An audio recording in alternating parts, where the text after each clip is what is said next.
À voix haute, à voix mystérieuse. Étrange disparition. Texte de Jérôme Fouquet. Cette affaire est corsée, comme un bon ristretto qui vous agrippe l'intestin et vous malaxe les tripes jusqu'à ce que vous tourniez de l'œil. François, Lucie et Anthony manquent à l'appel depuis un mois. Ça n'aurait ému personne s'ils n'avaient le même pédigré, appartenant tous au même service commercial de la même entreprise IT Concept, un fleuron technologique de la high-tech made in France. Ces ingénieurs ont développé un système de biométrie faciale qui permet à n'importe quelle caméra de reconnaître un individu qui passerait à moins de 50 mètres. Une prouesse qui lui a valu les louanges appuyées de la presse et le léchage de babines des autorités. J'essaie de jeter mes premières hypothèses sur ces étranges disparitions. Qui aurait intérêt à se débarrasser d'eux?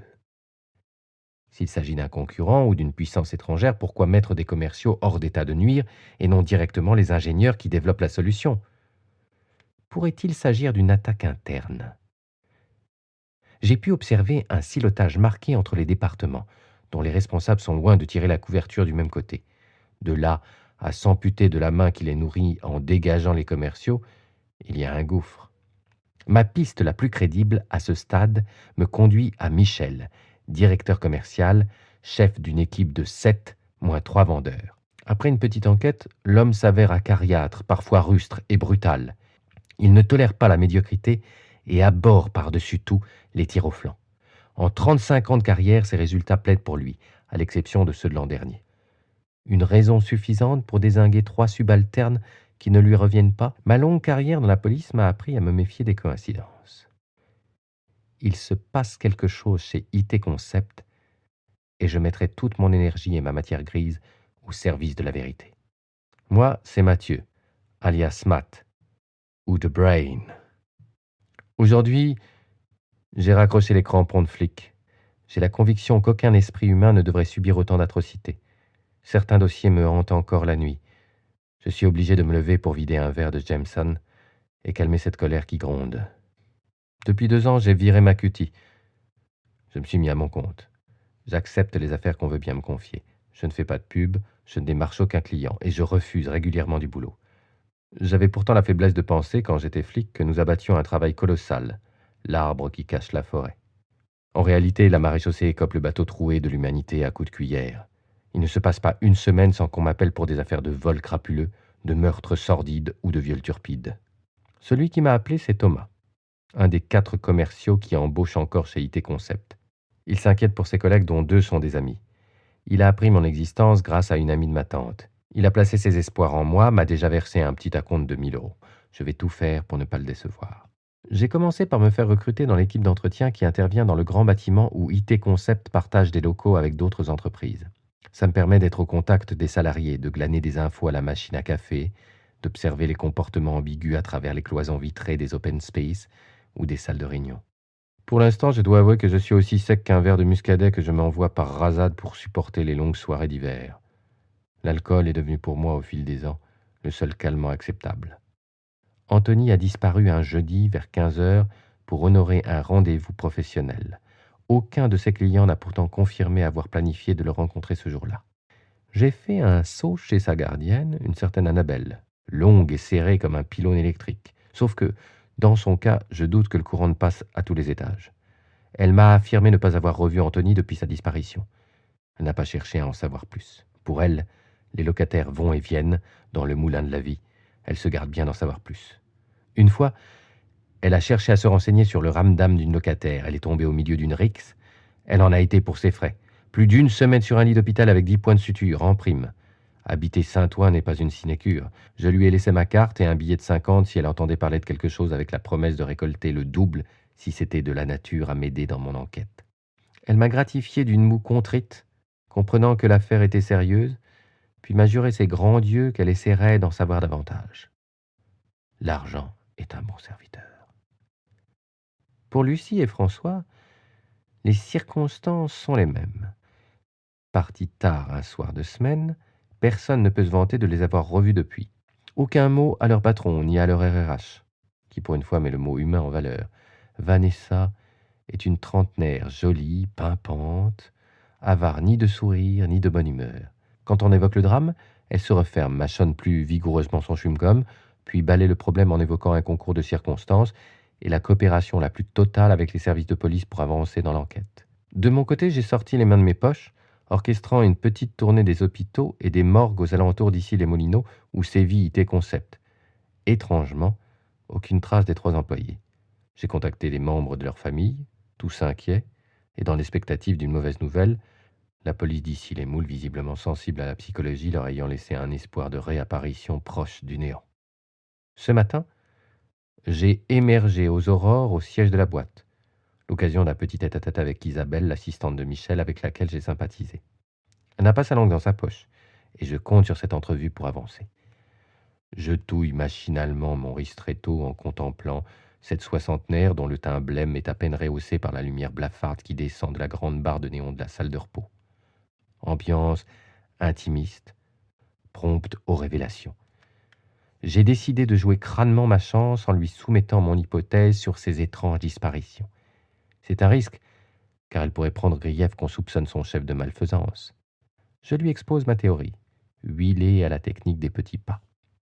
Elle m'écoute attentivement, puis arque un sourcil incertain avant de lâcher un rire tonitruant.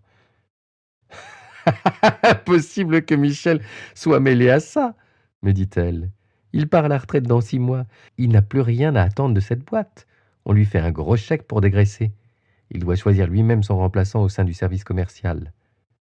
Le mobile vient de me tomber sur le coin de la figure dans un panier gardi avec en prime 4 suspects. Comme mon expérience me l'a appris, un peu d'obstination et de patience n'ont jamais fait de mal pour remettre une enquête qui patine sur la bonne voie. Je décide de pousser ma chance un peu plus loin et apprends que l'heureux élu sera choisi selon des critères de notation interne. Chaque fin d'année, le comité de direction évalue les vendeurs et leur colle une note de 1 à 4. Un 1 signifie l'incompétence, c'est en général rare et synonyme de blâme pour celui qui est concerné. À l'inverse, le 4 veut dire que le commercial est un demi-dieu, ce qui n'arrive jamais non plus. La plupart du temps, les notes aussi de 2 à 3, avec de belles nuances, comme à l'école primaire, des 2+, 2++ ou 3-. Il ne me reste plus qu'à vérifier le mieux placé dans la course au poste de calife. De 2 choses l'une. Soit il s'agit du coupable, soit de la prochaine victime. Et je sais parfaitement auprès de qui m'adresser pour glaner cette information. Vanessa prend son café sur les coups de 10 heures. Pas dans le genre à se faire violence le matin. Elle arrive souvent la tête dans le coltard, et il lui faut un double latte et 2 chewing-gums avant d'émerger et d'endosser le rôle de la gentille responsable des ressources humaines qui œuvre au bonheur des salariés de son entreprise. C'est le bon moment pour l'accusateur. Profitez que votre témoin n'ait pas toutes ses capacités pour lui arracher les vers du nez, me répétait mon instructeur à l'école de police. Cette maxime m'a permis au milieu de ma carrière de pincer un ambitieux dealer de drogue qui dort toujours en prison. Je prêche le faux d'emblée auprès de la RRH pour récolter le vrai. J'affirme avec force que c'est Laura qui est la meilleure vendeuse. Vanessa me contredit en pointant Aziz qui a reçu les meilleures notations sur les 4 commerciaux restants.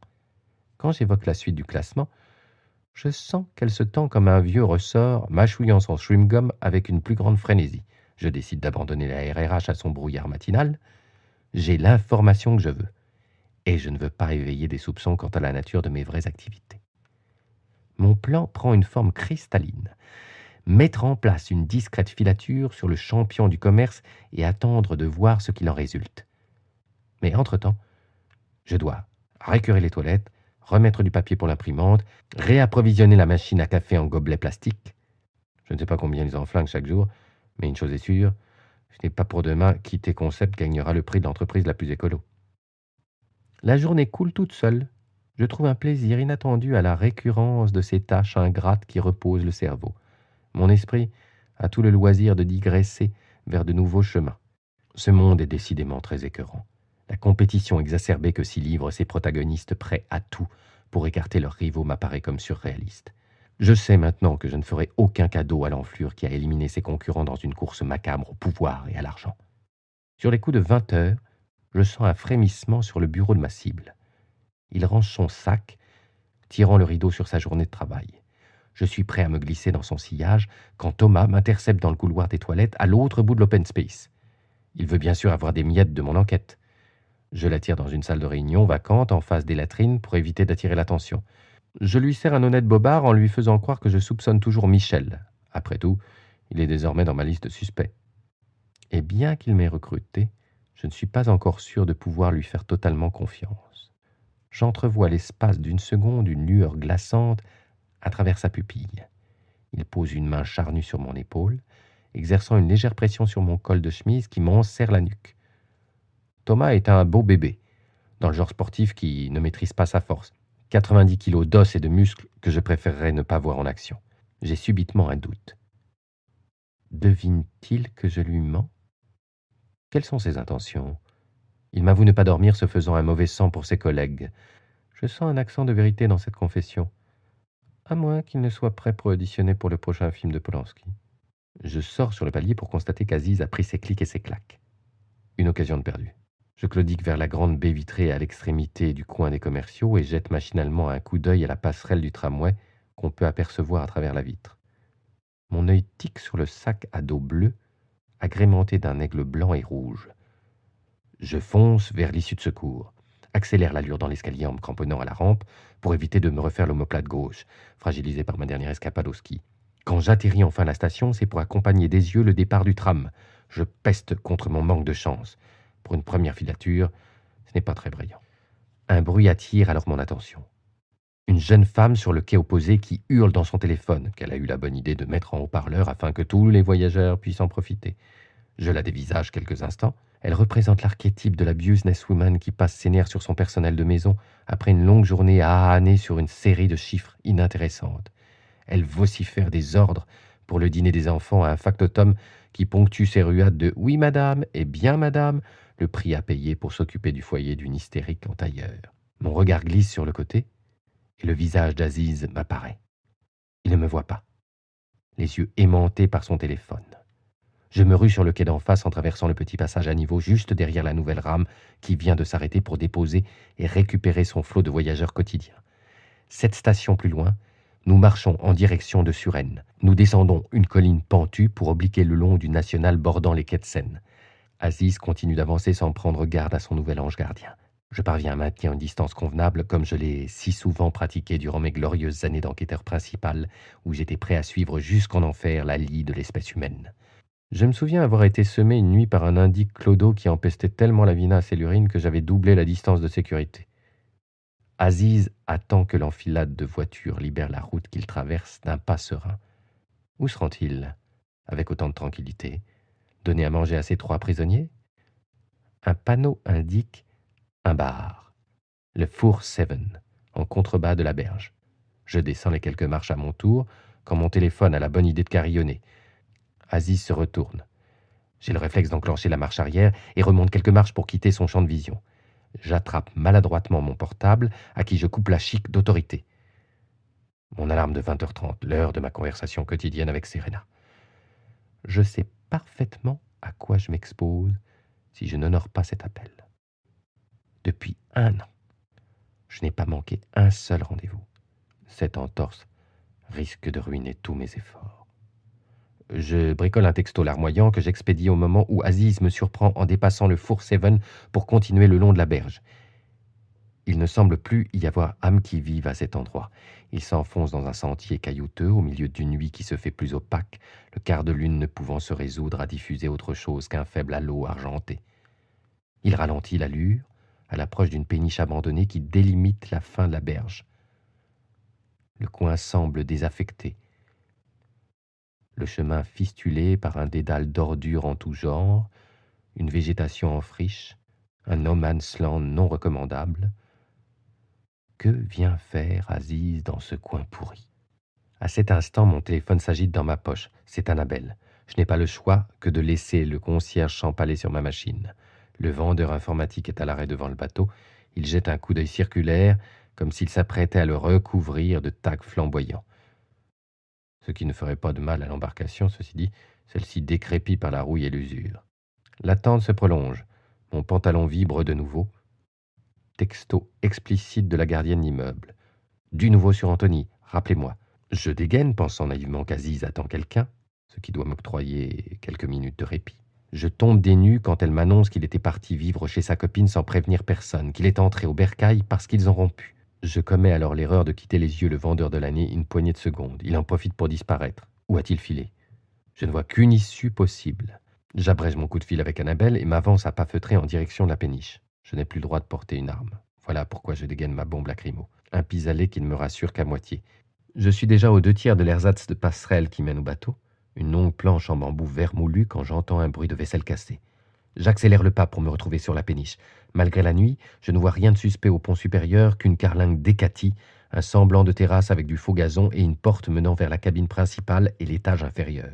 J'attends quelques instants la bombe bien encapsulée dans ma main droite. Mais rien ne se passe. Ma curiosité me pousse à l'action.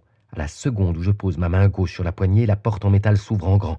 Une ombre se jette sur moi, percute mon épaule meurtrie, provoquant une onde de douleur qui essaime dans tout mon corps. Je tombe à la renverse, perds le contrôle de mon arme de défense. J'ai le temps de voir un individu cagoulé en jogging, pull à capuche, avant qu'il ne me colle son pied sur la tempe. Je roule sur le faux gazon, ma jambe percute un petit objet rond. Je tends la main et me saisis de la bombe que je pointe vers mon agresseur qui recule d'instinct et saute sur la passerelle.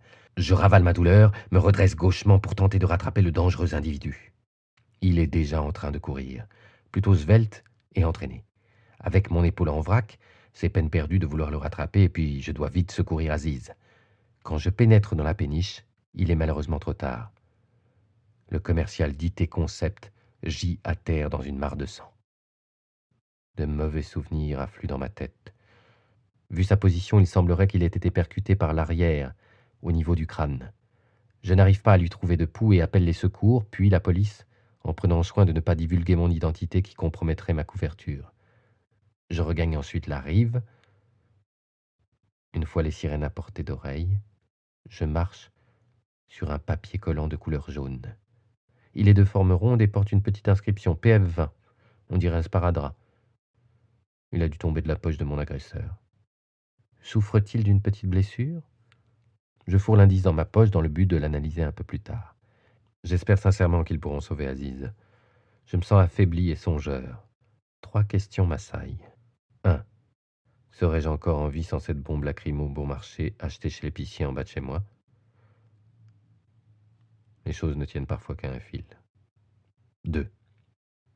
Qui est cet individu cagoulé? S'agit-il d'un des 3 autres vendeurs en quête de promotion sociale? 3. A-t-il tué les autres, à l'exception d'Anthony? Et où cache-t-il les corps? Le lendemain accouche d'une terrible nouvelle pour les employés du fleuron français de l'high-tech. On a retrouvé le cadavre de 3 de ces employés disparus depuis quelques semaines sur une péniche abandonnée à Suresnes. Ambiance, plan social au bureau. Certains pleurent, d'autres badent dans leur coin, mais personne ne parle. La mort est un sujet tabou en entreprise. Mieux vaut éviter la contagion et garder les esprits positivement affûtés à leurs tâches. La majorité silencieuse s'agglutine à son ordinateur, dernier remède moderne contre l'afflux de nouvelles anxiogènes. J'observe les réactions des 3 commerciaux survivants sans déceler d'attitude anormale. La matinée défile comme un mauvais film. Si seulement je pouvais me tailler une bavette à l'échalote frite maison ce midi, chez Riton, le petit resto en bas du taf, je trouverais le courage de nettoyer l'urine des toilettes. C'est dingue comme des hommes peuvent à ce point manquer de précision. Au lieu de ce festin, je me contente d'un sandwich panini dans le RER qui me conduit chez Anthony, étrangement rescapé de la série noire. J'ai hâte de l'entendre. Son récit s'avérant à ce stade décisif sur le sort de cette tragédie. Son appartement est un bouge de 2 pièces agencé de briques et de broc, dans le fin fond de Saint-Ouen, banlieue peu connue pour son architecture. Je pensais pourtant qu'il était mieux payé que ça chez IT Concept, mais après tout, je peux me tromper. Je ne me sens pas réjoui de m'accueillir. Il tente de me baratiner en me faisant croire que depuis qu'il travaille pour Alpha Conseil, il n'a aucune information à me communiquer sur IT Concept. Je lui mets la pression en lui demandant d'arrêter de me prendre pour le perdreau de l'année et le somme de m'expliquer les raisons de son départ. Il m'avoue avoir reçu des menaces mais refuse de me dire par qui, celles-ci étant encore en vigueur. Il a fait des choses peu avouables dans sa jeunesse et ne souhaite pas qu'elles remontent à la surface. Je sens sa mâchoire se serrer sous le petit duvet de barbe de 3 jours.